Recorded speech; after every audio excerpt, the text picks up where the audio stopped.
Raik Alim, pa-victim at manipulative issue ng PBB Club 2.0 Real Talk Analysis. Disclaimer, ang video na ito ay isang personal opinion-based analysis lamang. Lahat ng opinion ay hango sa mga publikong reaksyon at obserbasyon ng mga viewers.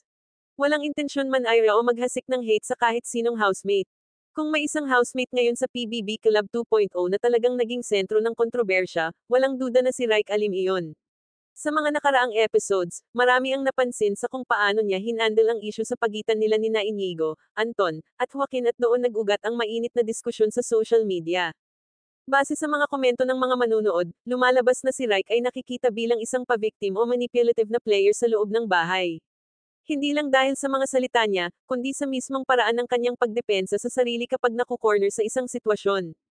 May mga nagsasabing, sa halip na aminin ang pagkakamali niya sa weekly task, tila itinuro niya pa sa iba lalo na kay Inigo ang sisi. At nang hindi na siya kinampihan ng mga kausap niyang boys, bigla raw siyang nagbago ng tono at sinabing, sinisisi niya ang sarili. Pero sa mata ng maraming netizens, huli na ang lahat kasi nauna nang nakita sa camera kung paano siya nagpalit ng kwento. Ang ganitong ugali ay nagdulot ng malaking turning point sa dynamics ng group. Dahil dito, parang nagkaroon ng emotional distance sina Inigo at Anton sa kanya.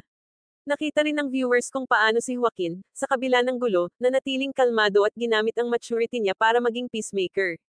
At dito rin lalo lumutang ang maturity ng ibang boys kumpara kay Raik. Marami ang nagsasabi na hindi naman masama ang maging emotional o sensitive, natural iyon lalo na sa loob ng bahay ni Kuya kung saan mataas ang pressure. Pero iba raw kapag nagiging defensive at manipulative, lalo na kapag ginagamitan ng paawa effect para makuha ang simpatsya ng ibang housemates. May ilan pang nagsabi na parang ginagamit ni Raik ang pagiging introvert bilang depensa sa mga pagkilos niya. Pero sabi nga ng ibang commenters, magkaiba ang pagiging introvert sa paggawa ng kwento para magmukhang biktima.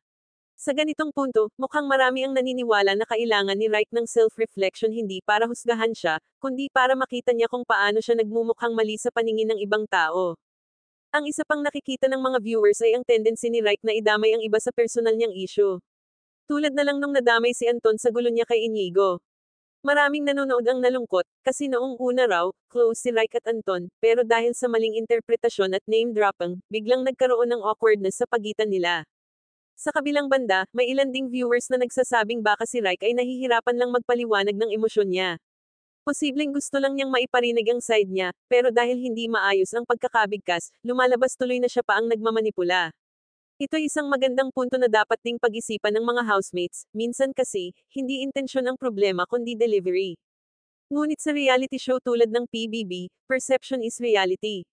At kung iyon ang nakikita ng mga tao, kahit wala kang masamang intensyon, mahirap nang baguhin ang unang impresyon. Kaya nga sinasabi ng iba, baka ito na ang maging dahilan kung bakit si Raik ay posibleng unang ma-evict. Sa ngayon, ang pinakamalaking aral sa isyong ito ay, own your mistakes. Sabi nga ng mga netizens, tulad ni Fred, kahit alam niyang may pagkukulang siya, marunong siyang umamin. Samantalang kay Raik, parang laging may dahilan, laging may ibang taong nadadamay. Sa huli, kahit madami ang nagagalit sa kanya ngayon, may magandang side pa rin dito kasi ito'y wake-up call para kay Raik. Ang pagiging totoo at accountable ay mas nakakahanga kaysa pagiging palusot. Kung matutunan niya ito habang maaga, posible pa siyang makabawi at maipakita ang growth na gustong-gusto makita ng mga PBB fans. Pero kung magpapatuloy ang ganitong pattern, paawa, defensive, at laging may ibang sinisisi, baka ito ang maging downfall niya sa loob ng bahay. Ang tanong ngayon, makakabangon pa kaya si Raik at mapatunayan na mali ang mga akusasyon sa kanya? O tuluyan na siyang mapapaalis sa bahay dahil sa sariling gawa? Yan ang susubaybayan natin sa mga susunod na episodes.